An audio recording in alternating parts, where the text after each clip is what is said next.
আসসালামু আলাইকুম। আজকের ভিডিওতে আমরা নবম দশম শ্রেণীর গণিত বিষয়ের অনুশীলনী 12.2 এর আর গুণন পদ্ধতিতে সমাধানের 9 নং প্রশ্নটি নিয়ে আলোচনা করব। এখানে দেওয়া আছে x + 2y = 7 এবং 2x - 3y = 0। এখানে দুটি সমীকরণ দেওয়া আছে। আমরা জানি আর গুণন পদ্ধতিতে সমাধানের ক্ষেত্রে প্রতিটি সমীকরণের বাম পক্ষে 3টি পদ থাকতে হয়। এখানে 1 নং সমীকরণের বাম পক্ষে 2টি পদ রয়েছে আর একটি পদ রয়েছে ডান পক্ষে, অর্থাৎ এখানে ধ্রুবপদটি ডান পক্ষে রয়েছে। আর দ্বিতীয় সমীকরণে কোনো ধ্রুবপদ দেওয়া নেই। আমরা জানি আর গুণন পদ্ধতিতে সমাধানের জন্য প্রতিটি সমীকরণে চলক x এর একটি পদ ও চলক y এর একটি পদ এবং একটি ধ্রুবপদ থাকতে হবে। যদি কোনো পদ দেওয়া না থাকে তাহলে আমাদেরকে সেটি 0 হলেও ধরে নিতে হবে।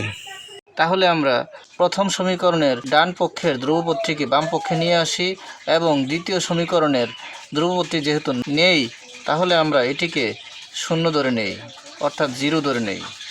আমরা 1 নং সমীকরণের 3টি পদের জন্য, অর্থাৎ x সংশ্লিষ্ট একটি পদ, y সংশ্লিষ্ট একটি পদ এবং একটি ধ্রুবপদের জন্য ডান পক্ষের +7কে বাম পক্ষে নিয়ে আসলাম। তাহলে এটি হলো -7 = 0। আর দ্বিতীয় সমীকরণের x সংশ্লিষ্ট একটি পদ এবং y সংশ্লিষ্ট একটি পদ রয়েছে, আমরা এগুলো লিখে দিলাম। যেহেতু ধ্রুবপদটি নেই তাহলে আমরা এটি +0 দিয়ে ধ্রুবপদ বানিয়ে নিলাম =0। এখন আমরা সমীকরণ দুটিকে চিহ্নিত করি, 1 নং সমীকরণ এবং 2 নং সমীকরণ। এখন আমরা লিখে নেই আর গুণন সূত্রানুসারে পাই। আমরা লিখে নিলাম আর গুণন সূত্রানুসারে পাই। এখন আমরা সূত্রটি লিখে নেই x/bc - bc =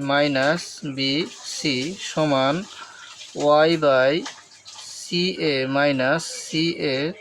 = 1/ab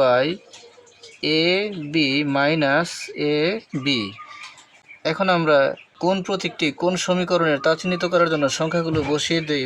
1 2 2 1 1 2 2 1 1 2 2 1। এখন সূত্রের প্রতীক অনুযায়ী সমীকরণ দ্বয়ে চলকের সহগ এবং ধ্রুবপদগুলো চিহ্নিত করে নেই। আমরা সূত্রের প্রতীক অনুযায়ী 1 নং সমীকরণের x এর সহগ a1, y এর সহগ b1 এবং ধ্রুবপদ c1। তারপর 2 নং সমীকরণের x এর সহগ a2, y এর সহগ b2 এবং ধ্রুবপদ c2 দ্বারা চিহ্নিত করে নিলাম। এখন আমরা সূত্রের প্রতীক অনুযায়ী এখান থেকে সহগগুলো এনে বসিয়ে দেই। এখানে রয়েছে x/b1c2, তাহলে আমরা লবে লিখে নিলাম x এবং b1c2। b1 হচ্ছে 1 নং সমীকরণের y এর সহগ যার মান 2, তাহলে আমরা b1 এর স্থলে বসাবো 2 ইন্টু c2 এর মান হচ্ছে 2 নং সমীকরণের 0, তাহলে আমরা এখানে বসিয়ে দেই 0। আমরা এই অংশটুকু ব্র্যাকেটে রেখে দেই, তারপর সূত্রের মাইনাস, তারপর রয়েছে b2 2 নং সমীকরণের y এর সহগ -3, তাহলে এখানে বসবে -3 ইন্টু c1 এর মান 1 নং সমীকরণের ধ্রুবপদ -7 ইন্টু -7। এই অংশটুকু আমরা ব্র্যাকেটে রেখে দেই সমান y/c1 a2।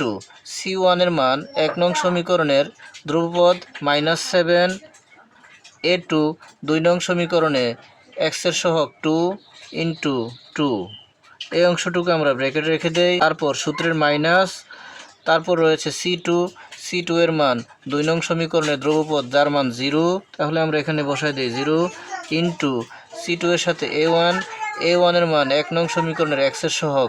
যেহেতু x এর সাথে কোনো সংখ্যা নেই তাহলে আমরা তার সহগ ধরে নেব 1, কেননা যদি কোনো চলকের সাথে কোনো সংখ্যা না থাকে তাহলে তার সাথে 1 ধরা হয়, তাহলে আমরা ধরে নেই 1। এই অংশটুকু আমরা ব্র্যাকেটে রেখে দেই, তারপর সমান 1/a1 b2। a1 এর মান 1 নং সমীকরণে x এর সহগ, যেহেতু x এর সাথে কোনো সংখ্যা নেই তাহলে তার মান ধরে নেব আমরা 1 ইন্টু b2 এর মান b2 2 নং সমীকরণের y এর সহগ -3 ইন্টু -3।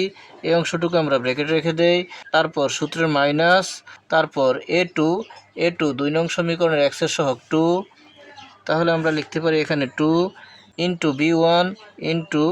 b1 এর মান 1 নং সমীকরণের y এর সহগ 2। এই অংশটুকু আমরা ব্র্যাকেট রেখে দেই।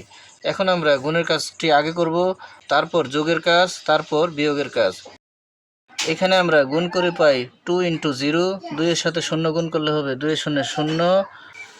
তারপর -3 × -7, মাইনাসে মাইনাসে প্লাস, 3 × 7 21, আর প্লাসের সাথে এই সূত্রে মাইনাস গুণ করলে হবে প্লাসে মাইনাসে মাইনাস, তাহলে হবে এখানে মাইনাসের 3 × 7 21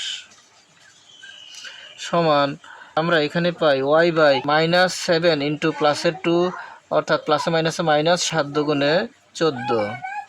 তারপর 0 × 1, 0 দ্বারা 1 গুণ করলে 0 হয়ে যাবে, তাহলে -0 সমান 1/1 × -3, 1 প্লাসের আর 3 হচ্ছে মাইনাসের, তাহলে প্লাসে মাইনাসে মাইনাস, 3 × 1 = 3, -3।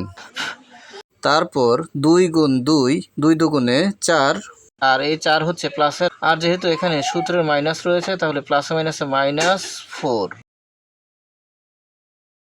বা x/0 - 21, 0 থেকে 21 বাদ দিলে 21ই থাকবে, মাইনাসের 21 হবে এখানে, সমান -14 - 0, এর মান হবে -14, তাহলে হবে y/-14 সমান 1/ এখানে -3 এবং -4, যেহেতু দুটি সংখ্যাই মাইনাসের, তাহলে -3 এবং -4 মিলে হবে মোট -7।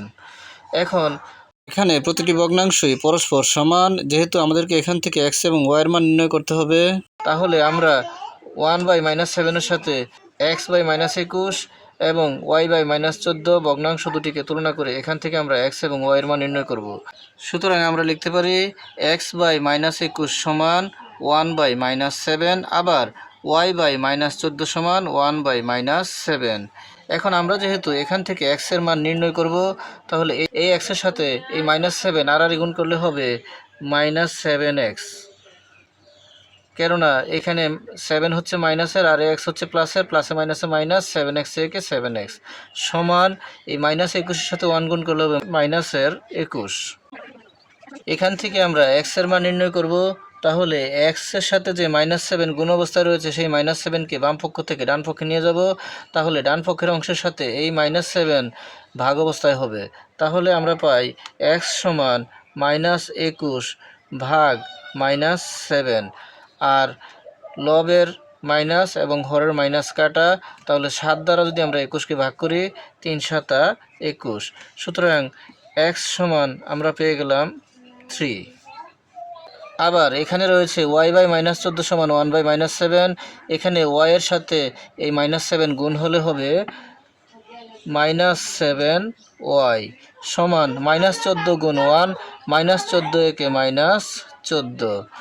যেহেতু আমরা এখান থেকে y এর মান নির্ণয় করব, তাহলে আমরা y কে বাম পক্ষে রেখে দেব, আর y এর সাথে -7 যে গুণ অবস্থায় রয়েছে সেটি ডান পক্ষের সাথে ভাগ অবস্থায় হবে, তাহলে হবে -14 ভাগ -7। এখানে লব এবং হরের মাইনাস কাটা যাবে এবং 7 দ্বারা 14কে ভাগ করলে হবে 7 × 2 = 14, সুতরাং আমরা y সমান পেয়ে গেলাম 2। তাহলে আমরা লিখতে পারি, সুতরাং নির্ণয় সমাধান x, y সমান 3, 2। আজকের মতো এ পর্যন্তই। ভিডিওটি ভালো লাগলে লাইক, কমেন্ট ও শেয়ার করে দিবেন এবং চ্যানেলটি সাবস্ক্রাইব করে পাশে থাকার অনুরোধ জানিয়ে সকলের সুস্বাস্থ্য কামনা করে এখানেই শেষ করছি। আসসালামু আলাইকুম।